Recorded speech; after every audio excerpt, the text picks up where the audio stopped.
We spent like, I think it was, what, 4 hours planning this first.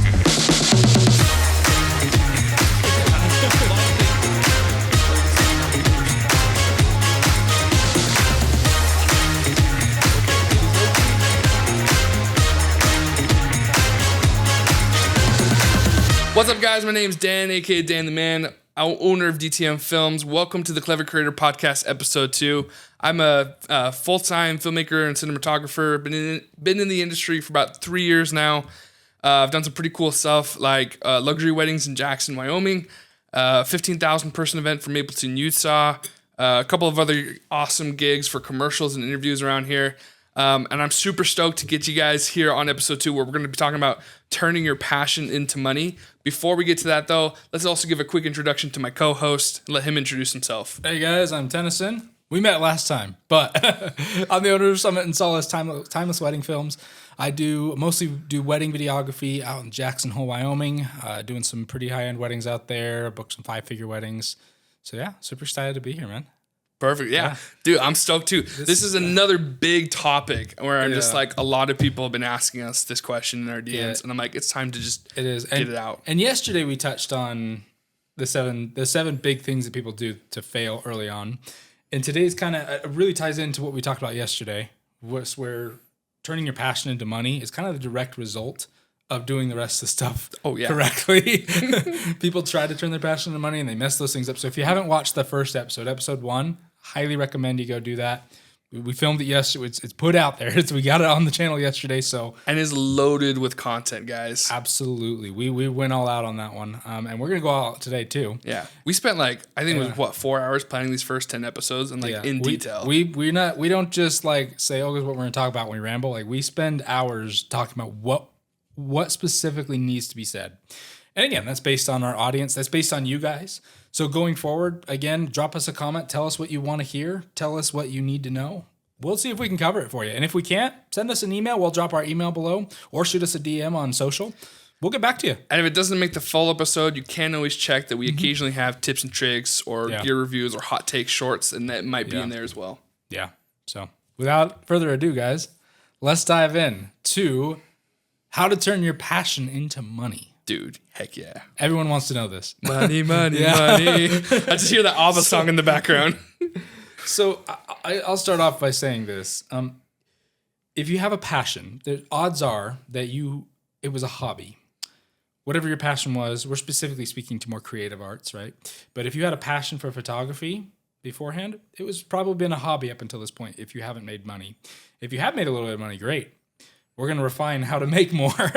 But I want to reiterate here that going from a passion or a hobby to a side hustle takes a totally different mindset. It is a totally different game. Totally. You can't just say, oh, well, I can do this, so now I can make money. You need to know, there's a lot you need to know about how to actually tie those two things together. I mean, you can try, but you're not going to make much. Yeah, you're not going to. Unless you're super, super, super, super lucky and super good at what you do, work doesn't just automatically fall into your lap. Right. And so you also have to reframe it that way and see it. You have to stop telling people, I do this as a hobby, and say, this is my side hustle. Yeah. So passion does not just equal money. You have to make it valuable to someone. We'll talk more about that here in a little bit. Yeah. But yeah, starting with some of our foundations here, what needs to happen before anything else? You have your passion. What needs to happen in order for that to turn into money?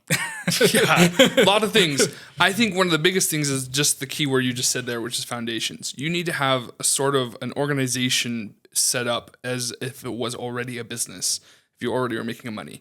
And you can, I'm speaking from experience here, guys. I didn't do this at the start, and I'm now trying to create an organization, but it's really hard when you're in the middle of the storm to try and fix the hole in your boat.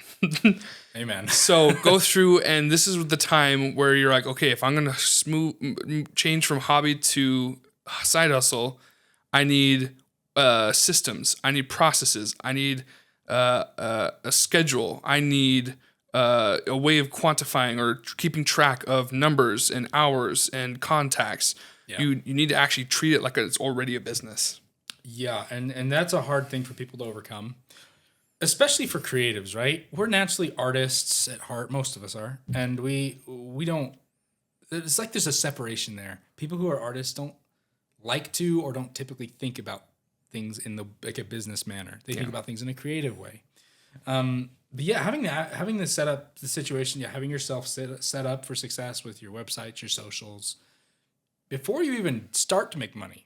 You can't even think about money until you have everything set up on the back end, right? If you don't, then it's going to start having money go through your fingers and you're like, where's this? Where's that? Where's my $100? Like, exactly. And then we talked about this last episode too, but if you don't quantify, if you don't have a system of organization, things are going to slip through your fingers. Yeah. And that sucks. And it's super hard when you're actually now like, and this is where I'm saying I'm an example of this, is I'm now fixing that, but it's a lot harder to try and be like, shoot, what am I not quantifying? What am I missing? What, now I need an Excel sheet. Now I need this, right? And it ruins the experience for my, clients too. So Tennyson, what are some other points that we could hit on this? This one, so this is kind of in line with setting yourself up for success, but having the right, especially here in the US, having the right legal formation of your business. We're not going to dive into this, guys. And just as a disclaimer, this is not legal or financial advice. We're not financial advisors. So I highly recommend you go out and do your research, find out more from someone who's licensed to tell you. However, I'll give you the general understanding here. There are a few different business entities that you can form. You can be a sole proprietor, which essentially, I mean, you don't have to do much for that. You don't have to do a lot of paperwork. Easy peasy. You're just telling the government you're doing business. Again, you can do it. Personally, I think my opinion is you should do more than that. You should, especially if you're going to take this thing seriously, you should set up like an LLC. So like I'm an LLC. I'm an LLC. Yeah. But above that too, you also have other things like partnerships, and you have different types of corporations like S Corps and C Corps. So do your research, find out what's best for you. I love being an LLC. I'll say that. I might change soon. But again, LLC for life, it's baby. nice to have something set up that at least separates you from your business in at least a certain way, right? Yeah, well, you have peace of mind that way too. Yeah, knowing that if something does happen, people come after you, like you have some things that they can't touch. We'll bring someone in if we can later down the road too, like talk about how to form these things, because it's not super. If you've never done it before, it's not intuitive. That's a good although idea. It's not hard to do. Thankfully, I mean. Yeah. Here in Idaho, they made it super, super, super easy to set up all the necessary things. Yeah. And it's cheap compared to other states. There are some states where I was like, whoa. So sorry if you're one of those states that costs. But no, it's easy. But go find someone who's, legally licensed to kind of walk you through that if you need to. But I highly recommend you set that up. Yeah. The other thing I would mention before we move on here with the foundations, and this is this kind of just the end of this topic here, is it's gonna be so much easier for you if you have set up your business, your subscriptions, your website, socials. If you attempt to move on without doing these things first, you can do it, but it's going to be painful in the back end. Amen. I speak from experience. Yeah, I did something similar to, I set up only half of what I needed to. This is where I understand, like I said, we're all hurting, we're all needing money. And so we jump straight to this idea of how can I make money, how can I make money, how can I do money? But this is where I wish I had to set up socials first. My socials are now coming along. I'm now getting more jobs because of my socials. Yeah. But I still had to do the hard work, like you said, of going around knocking on doors, trying to do cold emails, which take forever and don't work very well, versus having just had the socials now and having people come to me. Yeah. You need to have a place for everything in its place. Yeah. All right. But that's the foundations. So we're going to move on here. The next thing we want to talk about here is understanding the value of your skills. Just because you love doing something doesn't mean it can automatically make you money. So for instance, if you play the banjo, let's say you love playing the banjo, you have a specific target of people who are willing to pay you. That's going to look different if you are a photographer. Your audiences are totally different. And I would argue that it will be easier for the photographer to make money than it will for the banjo player. Yeah. Unless you're really good and well known. So understand, just because you have a passion for eating raisins doesn't mean you can make money on it easily. You have to have very specific problems to solve eating raisins. Please don't let me shoot your dreams down. If you love eating raisins and you want to film that and like be a ASMR raisin eater, live your dream, live your truth. But seriously, just know that just because you love doing it doesn't mean it automatically makes you money. Well, can I use that as a segue into the next point? Sure.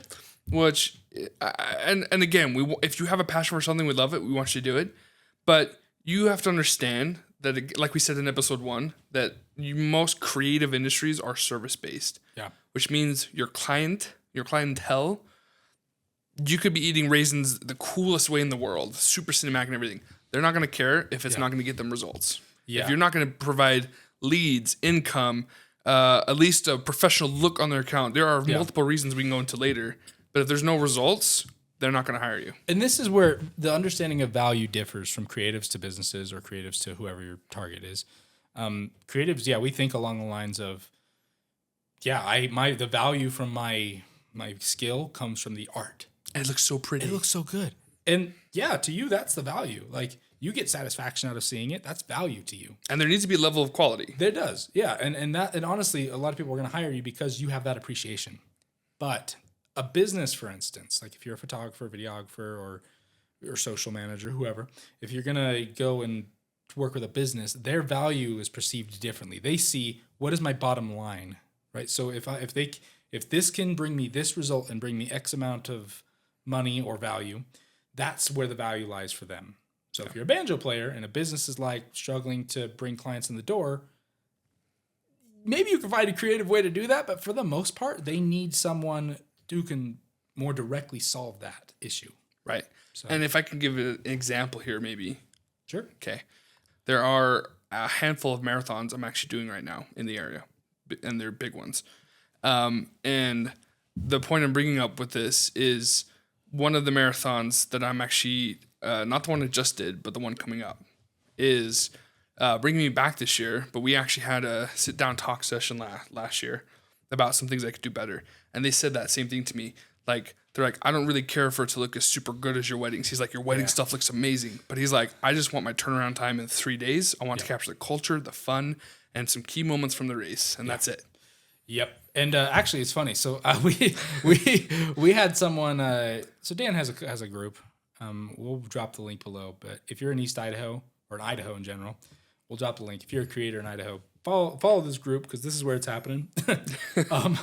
But yeah, no. Someone recently mentioned that too. They're like, oh well, like you don't want to deliver. You don't want to like deliver a bad thing. And we talked about it. We're like, well, yeah, you don't want to deliver something that's awful, but yeah, they want time. They want to be timely. They want it to deliver end results. They don't necessarily care about it being perfect. So this is a couple of things you guys can use in your pitching to possible clients, or just to understand like these are some of the results you can bring. Some of them are more cinematic, but again, they need to be result driven. So you should be getting them leads or views, but you can also have things like just a professional look. I have a client I worked with way back in the day where their Instagram, I won't say where, but it's sort of like a coffee shop kind of place where you'll see like a lot of their stuff on Instagram is just sort of vlog based. And then all of a sudden you come across the 2 videos I made for them and they look, the thumbnails, the video, it's unified. It's the same kind of color. It looks very professional.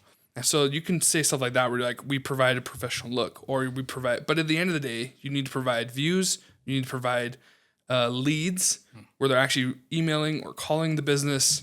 And then ideally you want to provide revenue where they're also getting money. And that can look different too. So if you're a musician, for instance, like it's entertainment. They want their guests to be entertained, but that really means they want their guests to come back. Yeah. They want more money.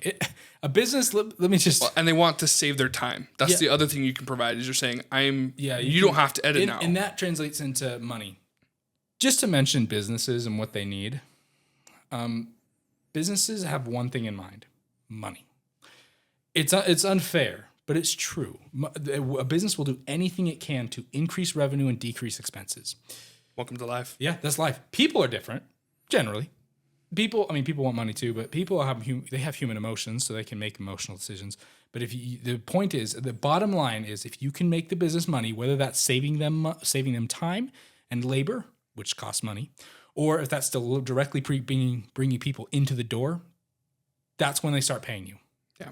Just understand that. So the next point, guys, is also early stage marketing and becoming visible. We mentioned a little bit earlier in this episode about building your socials.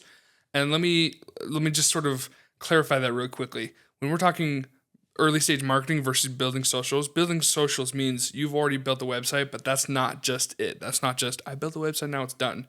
It's you've gone out and spent, your 10,000 hours, so to speak. You spent 3 or 4 weeks of getting 40, 50 photos, the 20, 30 videos on it, all that. And now it's kind of there. It actually looks complete. Now you're ready for the early marketing becoming visible. Yeah. So get your craft ready, then organize yourself. And then once that's done, you have to actually be seen. There's again, Parker Walbeck in our industry, classic example, has a very coined phrase here, but he says, content is king, distribution is queen. Your stuff has to be good. I mean, period. If you're a creative, it's a dog-eat-dog world out there in a way. It's expected of you. It's expected that you're going to deliver, and you're going to deliver well. But right next to that, almost just as important, is how you get it seen by the right people.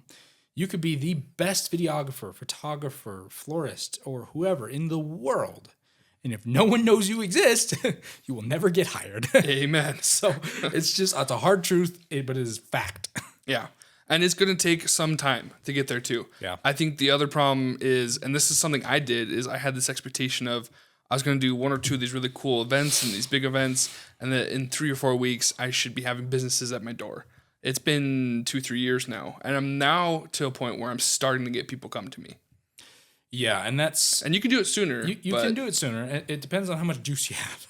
Well, right, and I had the advantage over a lot of people where I'm now graduated, I'm still single, and I'm doing this full time. A lot of people aren't going to have that, and so marketing. We talked about this last time too, but marketing takes time. Don't be terrified. Again, if you haven't listened to our last episode, there's a section in there that talks a little bit about marketing, just for a few minutes. We'll probably have a link in the description. We'll link that and like the time spot on it, so you can just go straight to that section. But yeah, I mean, marketing's scary. Don't be terrified, because you need it. You need to learn to like it. So, and part of marketing, especially in the early stages, right? Just to give a few places to go. Connections. Connections is a free way to market. It is an excellent way to build your reputation, and it's a good way to get yourself in the door. And it's so much easier than going door to door. Yeah. Like, you can do that. That's what I did when I started. Yeah. But it's much easier to just go and provide value first for free for a couple times. It's not to work for forever. Yeah. But say, hey, let me show you the value I can bring to you. Let me show you that I can get you views or leads or revenue. And then be like, let's talk connections. Let's talk about working long term. This is essential too for our non-business ventures here. Like, so if you want to film or shoot for a business, they have a brick and mortar store. You can physically go to the location and say, here's what I have. A couple, if you want to shoot a wedding or a portrait session or whatever, you could knock on every resident's door in the city. That's not, you can't do that. So, and that's where connections, it's essential. It's essential that you know someone who can send you work. And if you don't know someone, then that is where I'd probably say, if this is week 1, 2, or 3 for you and you're starting out, you're going to go door to door. You're going to cold email. If you have to, and that works for businesses. Yeah. But it's not fun. It's not. But you need to get a connection or two. So go. It's not like you're doing summer sales, though, where you have to do it the whole summer. Put in 2-3 weeks, go door to door, get a few people, get a job or two where you're doing for free. Yeah. And then just don't annoy them. Yeah. But stay in contact and try and build an authentic connection with that owner. Yeah. And another thing too, and we'll touch more about this in just a minute, but free, that is significant. We'll talk about that in a second. It's very significant though, but we're going to get so many comments on that. You guys might light us up, but we're very opinionated on this. Okay. But just marketing. I mean, door to door. Also, like, build SEO. Like SEO, like it's basic, your website you need it to be seen. Like, do some research, learn how to SEO. We actually have a pretty good SEO expert in our area, a couple of them. We're going to bring them on in a future episode. Yeah. And if you don't know what SEO means, it stands for search engine optimization. Think Google, Bing, Yahoo. You're just saying it likes keywords and certain data and tags and stuff in the background that you don't see on the website. You need to put in time to go kind of set those up. And then Google can see better what your business is and be like, when someone searches for something like, say, videography in Rexburg, they're like, Google can say, oh, he's one of those guys. Let's put him in the top 5. Yeah, and there's keywords you can use. We're not going to dive too far into it because it is a big topic. Well, and you got to do the work yourself. You got to do your research. You got to do your research. We're not going to hand everything. We're not going to hand everything. Well, we don't know everything ourselves too. Dan and I never pretended to be the experts. Yeah. But we know a lot. We're just at the point where we have so many people asking us that we're realizing it's time to just do this and share it. I do want to mention one thing, and this is Daniel's ball field, but I'm going to talk about it just for a second. I'm just going to mention it. Yeah, Daniel has suffered from this, and that is try to steer clear of nonprofit organizations and like chambers of commerce. And Dan's going to talk about why. Yeah. Now, with that said, I want to say it's not a bad thing to go try and work with chambers or cities. Like I said, I've worked with 4 or 5 cities, 3 or 4 chambers. But the reason why you don't want to work nonprofit is because most of the time, at least from my experience, you have to remember that particularly depending on the size of the city, let's say this is like Salt Lake, right? They're going to have like 5,000 members. They're going to have so many people. They don't have the ability to focus on just your business. They have to focus on everyone. Yeah. So they're more of just kind of get you in, bring you in, give you a shout out or two. And then most of the time, at least in my experience as a creator, they just wanted free content out of me. Yeah. And then they'd burn me. And that's kind of how nonprofits are in general too. So like I've done work for nonprofit choirs. Actually, it worked out for me because I've been paid. But I've done other work and for nonprofit entities, choirs, etc. that I thought, oh, this is going to come really, really well. They're going to pay me in the future or they'll bring me business. And nothing really ever came of it. Well, for me, I've had some that way. I do want to say some of them have given me some exposure. They've done some pretty good stuff. But financially and in the short and long run, I never got any referrals from it. I never got any money from it. Yeah. I had 1 or 2 instances. Some of them was my fault. I did 1 or 2 things wrong. But they just, like I said, they can't focus on you. And so they don't really help you. It's sort of just bring you into family. You're part of a club. And this kind of ties us into when your marketing works and you get into the door with businesses, make sure expectations are up front. Yeah. Right. Whether or not you're charging them up front, which again, we'll talk about in just a few seconds here. Yeah. Take time to let them understand like, hey, I'm going to do this for free for you. Here's my hope that we get you some business and that we can do recurring business with each other. Here's what I would normally charge. Because you might find out early on the business doesn't have the money. We'll talk again. There's lots of stuff to cover here. But if you do that right, businesses will come, cities will come, chambers will come. They will come. And at that point, then you can say, I'm not saying not to ever work with a city or chamber. But if you do that right, businesses and chambers and cities will come to you. Yeah. Okay. We've arrived at a very heated topic. Okay.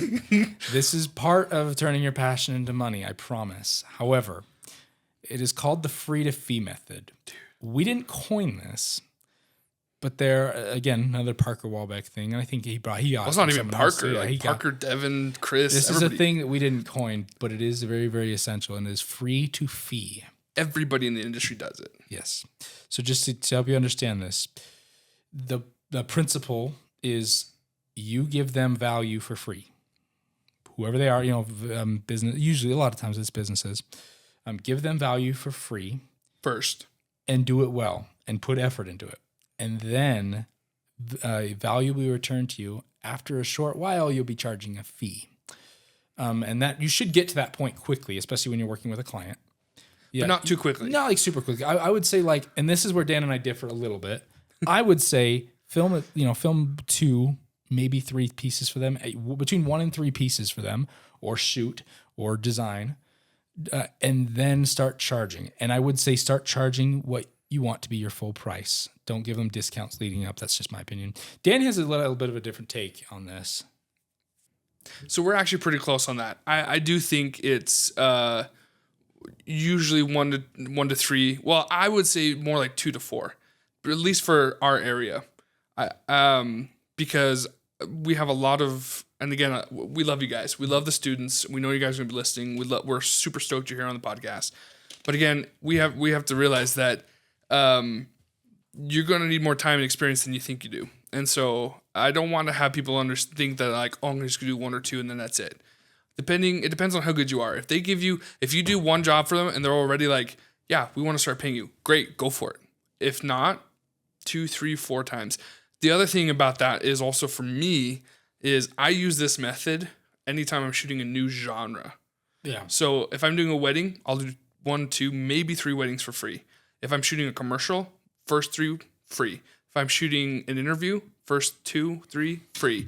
Because the plus about doing the bonus to doing free to fee method is if you are doing a new genre or you are brand new, if you mess up and it's already paid, they're not bringing you back. They may even want a refund. And now you've gotten a negative experience and a negative. And versus free, you're like, I messed up, but it's free. Let me try another one. I screwed something up in that process where early on I did something for free, and then for this company up in Rexburg, and I did a little bit of work, and it was okay, just a tiny bit, like a little interview thing, and then they were like, hey, this is great, let's bring you back. And this time we were like, we're gonna pay. This time I got home with the product. This is early on, okay? Don't judge too hard. And the product went missing. Oh shoot! Yeah, so I'm like, oh shoot. And it wasn't very expensive. Later on, I ended up like going back and I say, hey, you know what? I lost the product, but I ghosted them. Because again, early on, I didn't know. No one was telling me, oh yeah, that's not okay. Like this, and this. Like you needed to do more free work. Yeah. You know, you're still understanding how to provide these things. Again, don't let them abuse you. But jumping very, very, very, very, very, very fast into paid work is risky. And that's why I say 2 to 4. Yeah. I take it back. You're right. 3, not 4. Yeah, so the free to fee method really should apply specifically when you can make more money from it. Okay. I mean, even if it's a different client like weddings, like your first wedding should be free anyways. Oh yeah. If you're a videographer, a photographer, or a florist, or whoever, and you want to work at the wedding, your first one really should be free because it's a wild ride and you're going to learn so much. Maybe your second one you get paid. I would say, especially with weddings, like my limit's 2. I'm like, I did do 2 free weddings. I did 4 free before I got paid. Yeah, and so like for me, I did my first one. We'll talk more about this later, but I did my first one for free. I still ended up getting tipped really nicely. My second one was paid, but the second one was difficult for me because I was still learning, and it was a different experience than the first one. But we'll dive into weddings here actually in just a couple episodes. Yeah, but yeah, the moral of the story with the free to fee method is set clear expectations. Okay. If you offer something for free, make sure that they understand what your goal, what your end game is. Your end game is for them to become paying. And if you go to work with someone and you know they can't pay, you know that they're like a small mom and pop business, like doing them a favor for your portfolio, that's totally fine.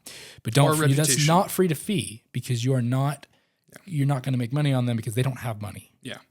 So. That's also you make a good point though. Yeah.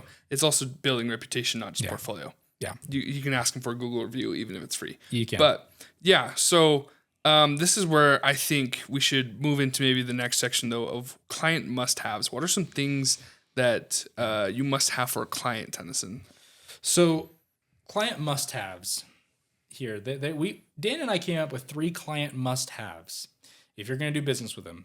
Okay, so number 1 is they must have a need for your services. Okay.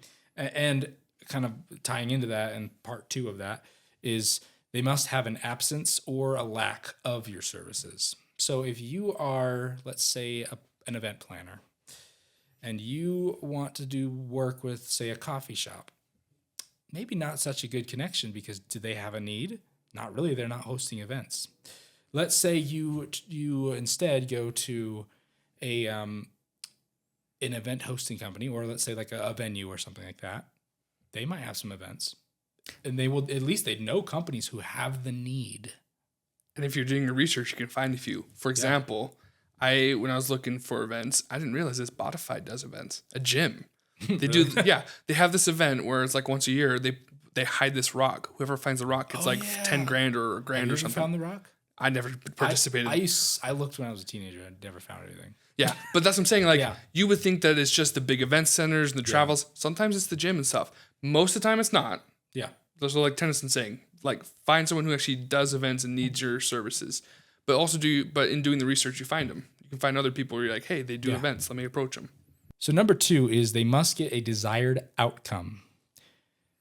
So what if your stuff is pretty? If you can't help them receive the desired outcome from hiring you, it's a pointless endeavor. They might bring you on once, they won't do it again. That worked 10 years ago. We're in a different age now. Yeah. The people expect results. I mean, they expected results back then too, but it was a new content creation especially was a new thing back then. It's not anymore. It's matured. It's matured. It's maturing too. But They have to get something out of it. And usually the end result, the bottom line is money. Right. For businesses. For other people, like wedding couples, it'll be emotions. And there can be sub reasons. Like I said, one of them may be that they're just trying to make their account look more professional and look pretty. Yeah. And look like a unified colors and stuff. But it's going to be money and sales and leads and views.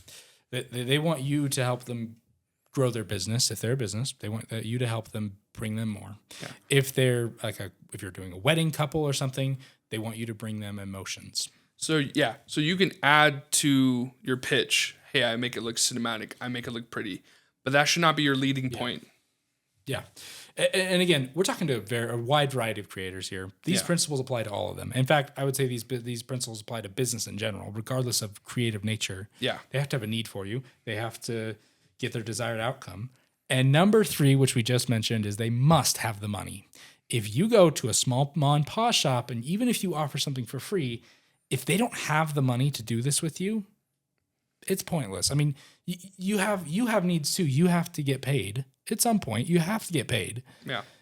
Yeah. I mean, even if a company does have the need and they will probably get the desired outcome, if they're broke, they can't afford you. Now, that's not to say that you can't go work mom and pops. Again, that's where the free to fee method comes in, building your portfolio, your reputation. But there are reasons for going to them. And I did that at the beginning. I had a mom and pop shop. I'm not going to give the name where I went to, but I was charging them way more than I should have back then because I didn't understand. And I also didn't understand that with a mom and pop shop that they were and they were particularly a food-based business. Yeah. That they're selling sandwiches at $3, $4, $5 a sandwich. And I'm like, that's not, they don't have enough to sustain me and themselves. At that point, you can use them to get your portfolio boosted. Or if you're feeling the goodness of your heart, do them a quick service. And ask for a Google review. Maybe ask for a Google. Try to get something. But again, it's not going to be a long-term relationship unless they grow. If they can hire you and if you can get them to grow, then great. Then maybe they'll pay. Maybe they'll say, okay, we found the money because you brought us so much value. But that's not often that happens. Or it's going to be very minimal. You're going to be like 2 shorts at $100 a month, which...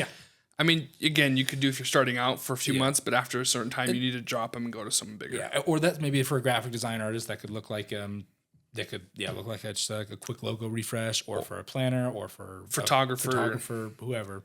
But you want to go where the money is. You want to go where the money is. You have to. So I actually saw a short on this. I don't remember if it was Dan Martell or Alex Hormozy or someone recently too, but they were mentioning how if you go, the rich people want to pay you. Yeah. If you actually have good services, they're not worried about how much it costs or how many pieces they're getting. They're like, it's quality. Cool. Here's my wallet. So the best thing I've done. So the hardest jobs I've done in business are the smallest paying ones. Oh yeah.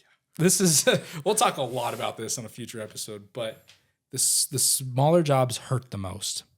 And the big jobs. So for me, I've done, actually, a few years ago, I did a tech company. We did it was a $7,000 contract, I think, for I was 2 edits. I think a grand total of 3 minutes of film, or 3 minutes of the end product.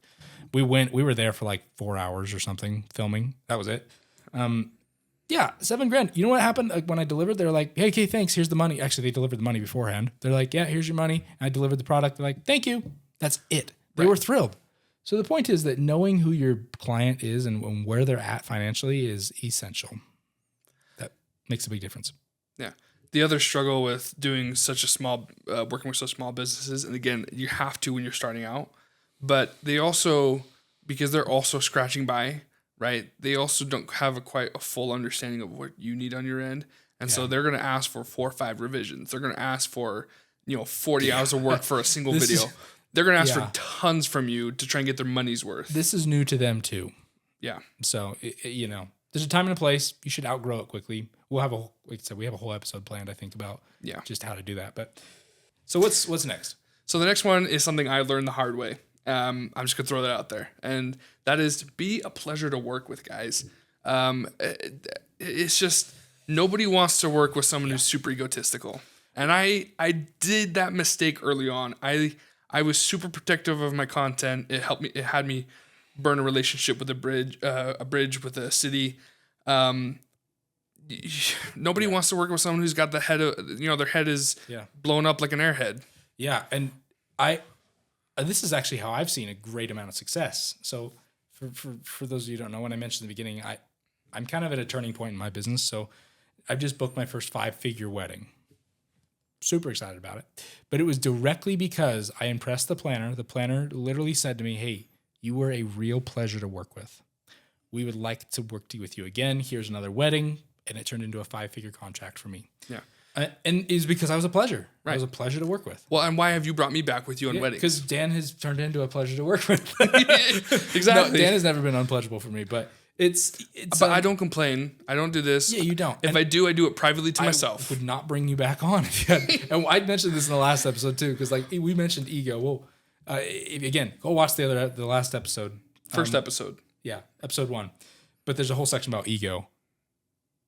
Just forget it. Be a pleasure. Like good customer service. Don't like break your back for someone if they're abusing you. Get out of that relationship, But don't be so full of yourself that you can't be a pleasure to work with. People hate it. People hate that you could be the best person in your service field in the world, and if you are terrible at being a pleasure to work with, they're not going to hire you again. Yeah, and you got to realize there's always someone worse than you.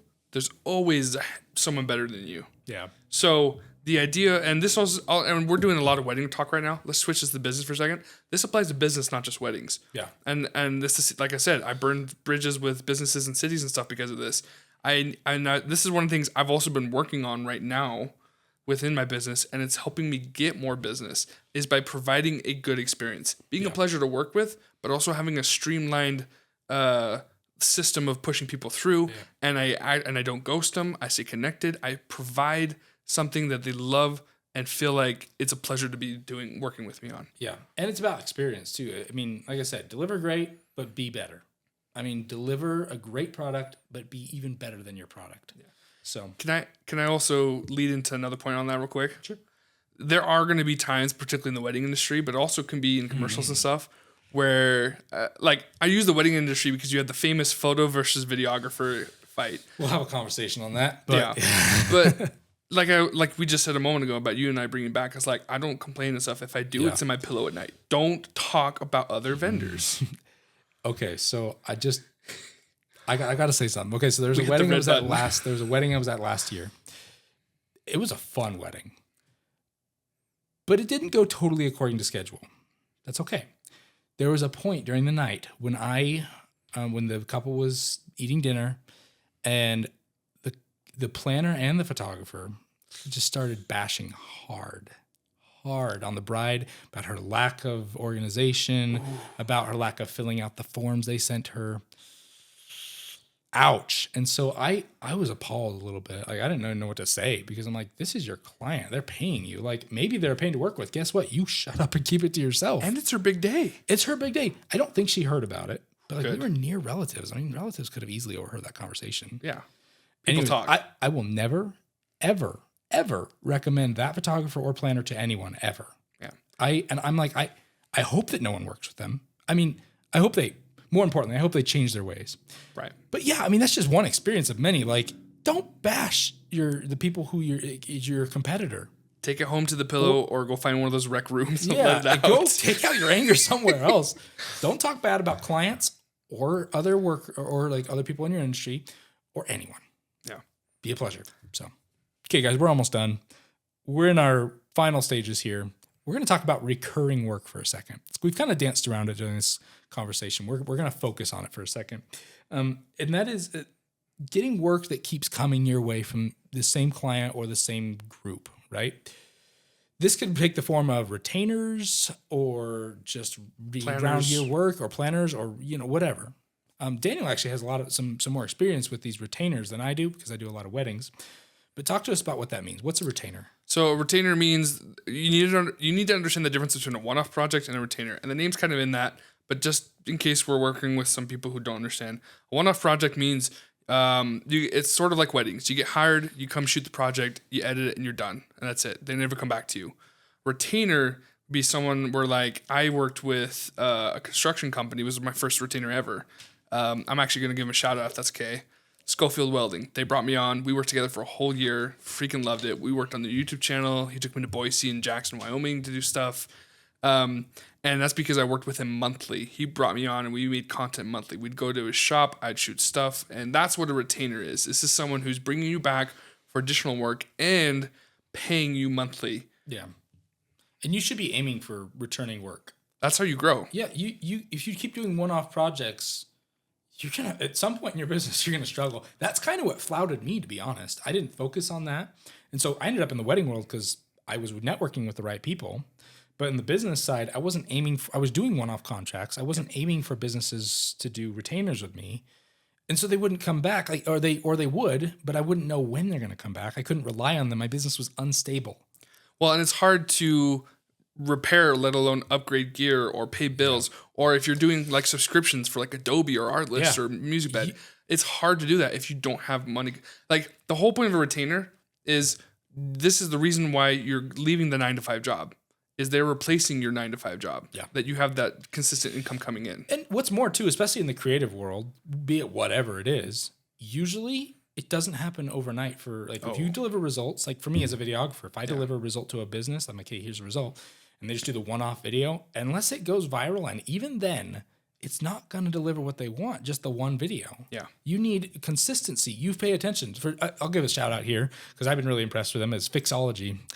Fixology in our, it's a little soda place in our, it's not even little anymore. They've got lots of shops now. They've got like 4 or 5, Yeah, Fixology in our Southeast Idaho area over here, they have some funny reels, man. They've been hitting social media hard and well. Yeah. And they grew, man. They've got like, I don't know, 5,000, 6,000 followers or something like that. Maybe more. Yeah, tons. Yeah, and it's because they consistently posted content. They're putting focus on it. Yeah, they put focus on it. And that's the same thing, like, especially with content we're talking here. You putting out consistent content gets people's attention. Well, you can also see that they're putting more thought and stuff into it too. I've seen other businesses where they put focus and start pumping stuff out. Yeah. But it was more just vlogs and whatever they could get in the moment.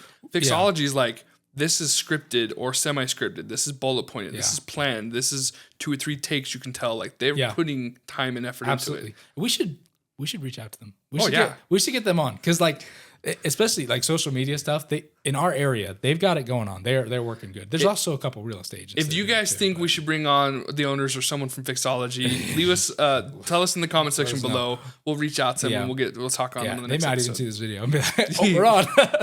But seriously, it's about that. It's about consistency. And again, if you're in the wedding world, because again, a lot of photographers, videographers in this group, they're gonna do weddings at some point.